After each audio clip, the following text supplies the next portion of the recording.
We're talking to the ambassador to the United States from the great state of Nigeria. And of course, he's given us some information not only about himself, but also about Goodluck Jonathan, the president of Nigeria, as well as some of the challenges and some of the successes. And of course, Doctor, let's see if we can simply pick up where you left off, dealing with the president, and then to move into what you consider to be some of the challenges and the mission that deals with your mission, economic challenges, trade, and etc. Well, like I was saying, Dr. Goodluck Jonathan seems to be the most qualified person ever to rule Nigeria. He's an academic, he has a PhD in biology, and having, through circumstances and fate, has served in government positions that seem to have prepared him adequately for this job. Deputy governor, governor, vice president, president. He learned the ropes. And he's kind of focused. He's responsible. He was able to organize a very credible election, which kind of restored Nigeria's image in the international community. And after that election, he embarked on a transformation agenda designed to improve living standards of the people, designed to remove some of the fundamental weaknesses in our body politics, in our economy, and our society. His economic transformation agenda focuses on creating jobs so that the restless youth will be able to fit into either the agriculture, or the oil industry, or another industry, and be able to raise living standards. And in doing that, he's been very, very selective, very, very careful. His choice of ministers in the key economic ministries were dictated not by political consideration, but by personal qualification. So the key Minister of Finance, Power, Trade and Investment, Agriculture, Oil, Petroleum, and Aviation. He has appointed people who have considerable level of professional competence and high personal integrity. And these are the people who form what we call the core of his economic management team, along with the central bank government, who Forbes described just 2 days ago as Africa Person of the Year. These are the people who are facing the economic transformation policy of Goodluck Jonathan, designed to improve quality of life and living standards of our people. And what they're trying to do is to ensure that the economy is reorganized, is restructured. And the first part of the major problem is that we are an oil-producing nation, but we have all kinds of other resources. And we are a major agricultural country until we discovered oil.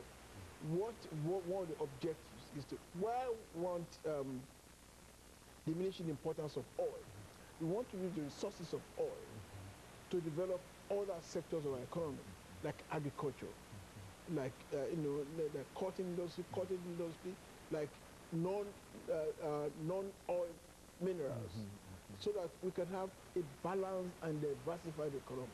Right now, I think 95% of our national income is derived from oil. That position is unacceptable and is not sustainable for a long period.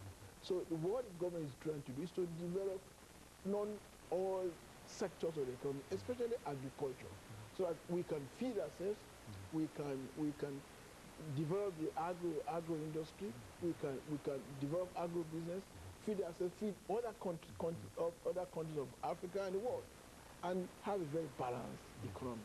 That's what the Jonathan is doing. Also, with international community accused of unfairly low of corruption, whatever they want to do. And it takes two to be corrupt anyway. Most of these people, this case of corruption, sometimes quite a number of them are instigated by people, by foreign partners who believe that they could use some money. It takes two to tango.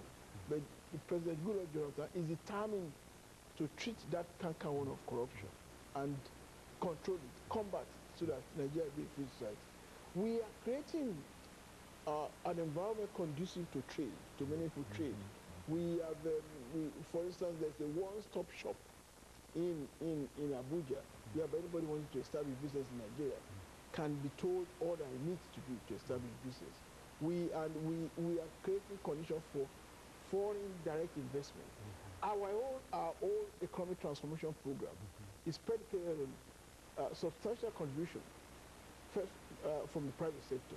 it is private. It must be private sector driven, and we also want foreign private investment. So all our missions are mandated to do what they can to attract foreign investment to our country. And in process of doing that, the government has created the machinery necessary to be able to entertain this foreign private investment, creating conditions that will enable them to develop, to contribute, bring their investment to Nigeria, and be able to creating conditions that will make investors finding it easy to invest in the economy. For instance, there have been many new laws. For instance, our stock exchange have been organized, our banking system have been organized, and there are laws by which, for instance, anybody who makes any foreign investor is allowed to carry his entire profit back to his country. And we do so many things just to attract direct foreign private investors to Nigeria. As I'm talking now, I'm expecting a delegation of Nigerian businessmen in the next 2 weeks for an event in Las Vegas, which will center on power generation. And we are collaborating with American institutions. 3 weeks ago, U.S. Exim Bank president and 3 of his vice presidents visited Nigeria. And what were they doing there? To sit with the economic management team, to discuss with them areas of cooperation, either in the power or agri or infrastructure development, and give us facilities by which private sectors can contribute to our economy, either in power, agri or infrastructure.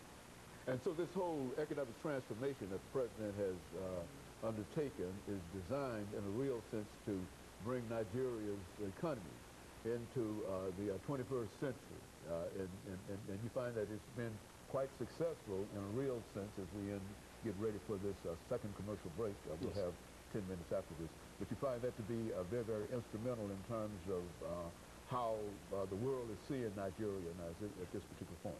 And of course, what we will do, Doctor, is to take this second commercial break, and then we'll come back and we'll have 10 minutes to allow you to talk about some other trade and economic developments, as well as any other ideas that you'd like to talk about at this particular point. And we'll be back with our audience following this very, very short commercial break.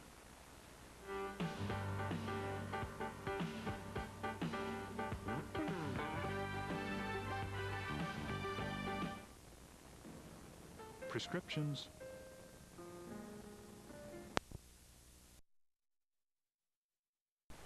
The